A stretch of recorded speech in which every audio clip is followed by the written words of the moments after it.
보청기를 끼고도 못 듣는 사람이 있어요.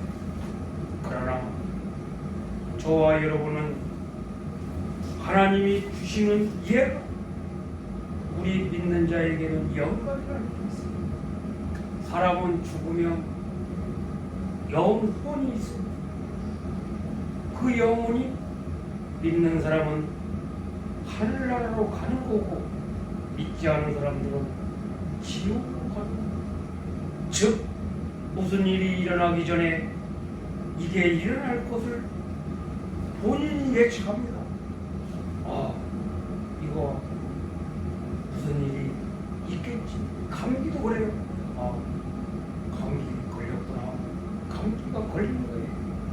생각이나 또한 우리가 느끼는 예감, 이게 곧 암시라고 합니다. 몸이 으시시 추우니까 감기가 오는구나. 그러면 연락 없이 감기가 걸리는 거예요. 목회도 마찬가지래요. 자기가 하려고 하면 안 된대. 물 흐르는 대로 하나님이 성도를 한 명을 주든 안 주든 순종하다 보면, 조영기 목사님이 대조동 그 구파발에서 할 때 15년 동안 3명이 했대요. 저하고 비슷한가 봐. 이제 이 시간 이후로부터는 축복의 예감이 오잖아. 이제 잘, 우리 홍전사님 그러더라고요. 이제 잘 될 거라. 그러나 아직도 믿음의 말, 축복의 말을 안 하는 사람은 해봤자지. 해봤자 벼룩이지. 아닙니다. 벼룩보다 큰 파리보다 큰 매. 오늘 축복에 대해서 말씀을 드리면서 축복의 예감이라는 제목으로 잠시 말씀을 생각하며 은혜를 나누고 합니다. 첫 번째 축복의 예감, 아름다움에는 두 가지가 있답니다. 두 가지의 아름다움이 무엇입니까? 아름다움의 두 가지 아름다움. 첫째, 겸손. 우리 예수님은 겸손의 모델입니다. 이 세상에 올 때 나는 인자가 온 것은 섬김을 받으러 온 것이 아니라 섬김을 하려고 한다. 겸손하면 은혜를 받습니다. 겸손하면 축복을 받습니다. 겸손하면 발전이 있는 거예요. 원망, 불평, 교만한 사람은 항상 축복의 예감이 없습니다. 바울도 겸손했습니다. 다윗도 겸손했습니다. 세례 요한도 겸손했습니다. 하나님은 누가복음 18장 13절 말씀에 겸손한 자의 기도를 들어주십니다. 겸손해야 자기의 죄를 느낍니다. 겸손해야 자기의 무능을 깨닫습니다. 겸손해야 자기가 하는 일이 안 된다는 한계를 느낍니다. 섬김과 순종, 복종은 겸손하지 않고는 죽었다 깨어나도 그 일이 되지 않는답니다. 성공하는 사람들은 겸손할 때까지 실패하게 만듭니다. 오뚜기 인생이 뭡니까? 자기가 오만하고 아집과 고집이 있는 사람들은 일이 잘 되다가도 돈을 많이 버는 것 같아도 새나갈 구멍이 많다고 하잖아요. 어른들이 100원을 벌어도 30원밖에 나갈 구멍이 있는 사람은 저축할 수가 있는 거예요. 아무리 돈을 많이 번다고 해도 나갈 곳이 많으면 헛일입니다. 시편 10편 17절 말씀에 여호와는 겸손한 자의 기도를 들으신다고 했습니다. 아브라함, 다니엘, 히스기야와 다 겸손했습니다. 망한 사람은 교만했습니다. 버림받은 사람은 교만했습니다. 겸손의 아름다움이 있으면 복받을 징조입니다. 과부의 두 렉돈, 돈이 없어도 하나님 앞에 다 드렸습니다. 그러니까 30배, 60배, 100배로 하나님이 채워주셨습니다. 믿음의 뿌리, 즉 후루터기는 하나님을 경외하는 것입니다. 경외하는 마음이 없는 사람은 종교의 이유입니다. 우리는 믿음의 장구가 되어야 합니다. 경외심이 없는 믿음은 성경에서 하나님에 대한 적합한 믿음이 감정이 아닙니다. 기복이 아닙니다. 옛날 독일의 니체는 신은 죽었다고 해서 독일이 공산화됐잖아요. 하나님이 계시니까 내 마음대로 하기 힘드니까 내 마음대로 믿고 내 마음대로 하는 사람은 하나님이 없는 사람입니다. 그래서 제발 나한테 간섭하지 말라고 말합니다. 성경 말씀도 그대로 다 말하지 말고 내가 좋아하는 구절만 뽑아서 설교하지 말라고 했습니다. 여러분, 하나님의 자리에 내가 군림하면 안 됩니다. 기독교가 우상을 만들고 있다는 건 사실입니다. 구약시대 거짓 선지자처럼 되지 말라는 법이죠. 거룩거룩하면서도 행동하는 거 보면 위선자, 형식적인 자, 이런 모습은 복받을 징조가 예감이 없습니다. 세 가지 상급이 따릅니다. 축복의 예감이 있는 사람, 겸손, 아름다움, 경외, 이 세 가지가 축복의 예감이 있는 사람은 따릅니다. 겸손, 아름다움, 경외. 첫째로 오늘 4절 말씀, 재물입니다. 온유한 자는 땅을 기업으로 많이 받는다고 했습니다. 재물은 겸손한 자에게 붙습니다. 악한 자에게는, 교만한 자에게는 재물이 따를 것 같으면서도 강도가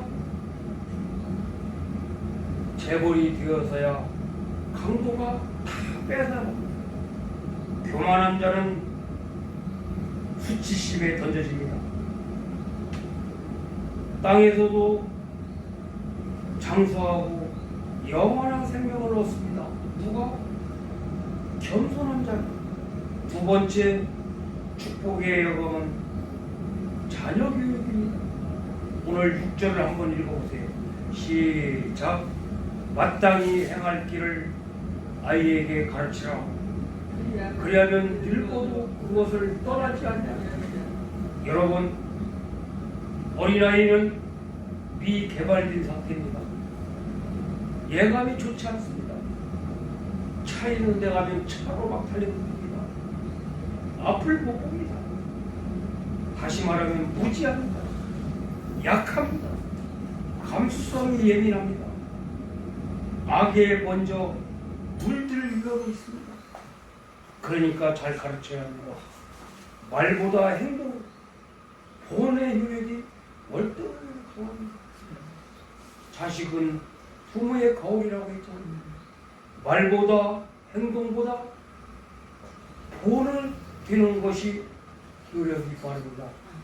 내가 아무리 원하고 바라더라도 가라지라도 뿌려놓고 곡식이 나기를 기다려서는 안 됩니다. 심은 대로 나고 거두는 대로 열매를 맺습니다. 세 번째, 눈이 밝아야 됩니다. 선한 것을 보는 사람은 연합하여 선을 이루고, 악한 것을 보는 사람은 반드시 악한 대로 행동한다고 구절에 말씀하셨잖아요.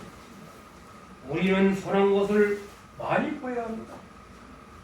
잘된 사람, 선한 사람, 착한 사람, 돈 없는 사람을 봐야 합니다. 근면, 검소, 절약이 곧 우리나라를 이렇게 선진국가로 만든 새마을 운동입니다. 여러분, 제가 이렇게 좋은 말씀만 선포할 때 선한 충동이 자꾸 일어나는 것은 축복의 예감입니다. 그동안은 요 모양 욕구이었으니까 앞으로도 요 모양 욕구이겠지? 이런 생각을 하는 사람은 축복의 예감이 없습니다. 구약 성경 시편 1편에 복이 있는 사람은 다르다는 내용입니다. 환경이 다른 것이 아니라 환경을 수용하는 태도가 다르다는 것입니다. 즉, 복되지 않은 것은 취하지 않는다는 것이지. 인간의 어리석음은 행동은 무엇입니까? 배탈날 음식을 먹으면서도 배탈날 것 아니라고 바라보는 사람은 그 사람은 잘못된 생각입니다. 행동입니다. 가시와 엉겅퀴를 뿌리면서 좋은 새싹이 나온다고 기다리는 농부는 나쁜 사람입니다. 옥토밭에 씨를 뿌려야 그 씨앗이 잘 자라 큰 숲을 이루고 꽃이 피고 열매를 맺는 것입니다. 우리는 선한 눈으로 선한 씨를 발견해야 됩니다. 그것이 바로 축복의 예감입니다. 네 번째, 축복의 예감은 입술에 덕이 있어야 합니다. 11절 말씀을 다시 읽어보겠습니다. 11절 말씀. 시작. 마음의 정결을 사모하는 자의 입술에는 덕이 있으므로 임금이 그의 친구까지. 여러분, 우리의 임금은 누구예요? 하나님과 예수님. 걱정할 거 없잖아요. 말이 복이 되면 복받을 친구입니다. 복된 말, 덕되는 말, 정결의 말. 이런 사람들은 입술에서 나오는 것이 축복된 말입니다. 제 말이 아닙니다. 아주 중요한 말씀입니다. 깨끗이 못한 양심에는 마음이 더러운 마음에는 축복의 예감이 안 나옵니다. 왜 그럴까요? 약속의 징조가 보이지 않기 때문에. 회개하지 않는 사람은 축복의 예감이 나오지 않습니다. 부지런한 사람이 축복의 예감입니다. 13절을 한번 읽어보세요. 시작.